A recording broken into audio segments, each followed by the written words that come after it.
పరమానందలహరి 93వ శ్లోకం. సోమకళాధర మౌళౌ కోమల గణకంధరే మహామహసి స్వామిని గిరిజానాథే మామక హృదయం నిరంతరం రమతాం.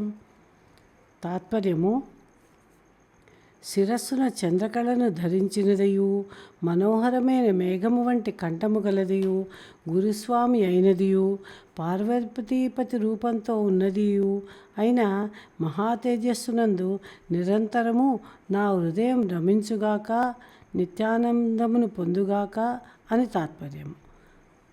ఇక వివరణలోకి వెళితే, భగవత్పాదులు తన హృదయం పార్వతీపతి అయిన శివుని యందు క్రీడించాలని ఈ శ్లోకంలో కోరుకున్నారు. ఆ శివుని స్వరూపాన్ని ఇలా వర్ణించారు: ఈశ్వరుడు సోమకళాధరమౌళి అనగా చంద్రకళను శిరస్సున ధరించినవాడు. ఆ ఈశ్వరుడు కోమలగణ కంధరుడు అనగా అందమైన మేఘం వంటి నల్లని కంఠము గలవాడు. ఆయన మహామహస్సు అనగా గొప్ప తేజస్వరూపుడు. కోటి సూర్యుల మేటి కాంతులను మించిన గొప్ప వెలుగు. ఆయన గిరిజానాథుడు అనగా పార్వతీపతి అనగా అర్ధనారీశ్వరుడు అన్నమాట. అంతేకాదు, ఆయన ఈ జగత్తులన్నింటికీ స్వామి అనగా విశ్వమంతా ఆయన సొత్తే అయిన మహాదేవుడు. తన హృదయం పై లక్షణాలతో ప్రకాశించే శివమహాతేజస్సులో రమించాలని శంకరుల కోరిక. భక్తుల హృదయానికి పైన చెప్పిన తేజస్సు కంటే ఆనందాన్ని ఇచ్చే వస్తువు మరి లభించదు కదా. అందుకే శంకరులు ఏమాత్రమూ నిలకడలేనిది, ఏ ఆనందాన్ని ఇవ్వలేనిది, ప్రతిక్షణము దుఃఖాన్ని త్రవ్విపోసేది అయిన ఈ జగత్తును చూసి మోహపడకుండా తన మనస్సు చంద్రశేఖరుని దివ్య తేజస్సునందే రమించాలని, ఆ ఆనందాన్ని హాయిగా తాను అనుభవించాలని శివుణ్ణి కోరుకున్నారు. శ్రీ శుద్ధ చైతన్య స్వామివారు తమ వ్యాఖ్యానములో ఉపాధి లేని మహామహస్సు అనగా బ్రహ్మ పదార్థము నిరపాధికంగానే అంటే నామరూపాలు లేకుండానే ఉన్నట్లయితే లోక వ్యవహారాలు నడవవు అని, ఆ బ్రహ్మ పదార్థము శుద్ధ సత్వ ప్రధానమైన మాయ ఉపాధిగా కలిది అయినప్పుడు మాత్రమే జగత్తు యొక్క సృష్టి మొదలైన వ్యవహారాలు నడుస్తాయని వ్రాశారు.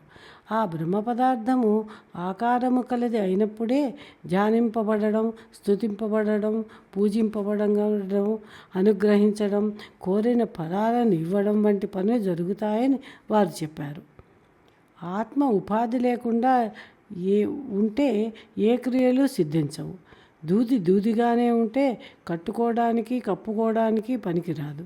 దూది వస్త్రరూపం ధరిస్తేనే కట్టుకోవడానికి పనికి వస్తుంది. మట్టి కుండగా మారినప్పుడే నీళ్లు తెచ్చుకోవడానికి పనికి వస్తుంది. అలాగే బంగారం నగలుగా రూపం పొందితేనే బంగారం నగలుగా రూపు పొందితేనే ధరించడానికి వీలు పడుతుంది. ఆ విధంగానే బ్రహ్మ పదార్థము చంద్రశేఖర స్వామిగా, పార్వతీపతిగా, నీలకంఠునిగా ప్రకటితమైనప్పుడే ఆ స్వామిని దర్శించి స్తుతించి ధ్యానిస్తాము. శంకరులు కోరుకున్న శివుని రూపం ఇలా ఉంది: శుద్ధ స్ఫటికం వంటి తెల్లని శరీరం కలిగి ఉంది. జటాజూటములో చంద్రకళ ప్రకాశిస్తోంది. కంఠము నీలమేఘ కాంతితో ప్రకాశిస్తోంది. పార్వతి ఆయనకు సహాయంగా ఉంది. అటువంటి తేజస్సునందు తన హృదయం రమించాలని శంకరులు కోరుకున్నారు. అటువంటి తేజస్సును, ఆనందమూర్తిని తన మనస్సు ఎప్పుడూ ఎడబాయకుండా ఉండాలని అభిలాష వెలిబుచ్చారు. శంకరులు ఉపాధి అంటే రూపంతో కూడిన పరబ్రహ్మను కోరుకున్నారని తాత్పర్యం. ప్రస్తుత శ్లోకంలో నిర్గుణుడైన సదాశివుణ్ణి గుణమయమైన నామరూపాత్మకమైన జ్యోతిస్వరూపంగా శంకరులు వర్ణించారు. పూజలు అందుకోవడానికి, స్తోత్రాలు అందుకోవడానికి ఏ దేవతలైనా నామరూపాలతోనే ఉండాలి కదా. ఇక పాదార్థంలోకి వెళితే, సోమకళాధర మౌళౌ. సోముడు అనగా చంద్రుడు, సోముని కళ అనగా చంద్రకళ.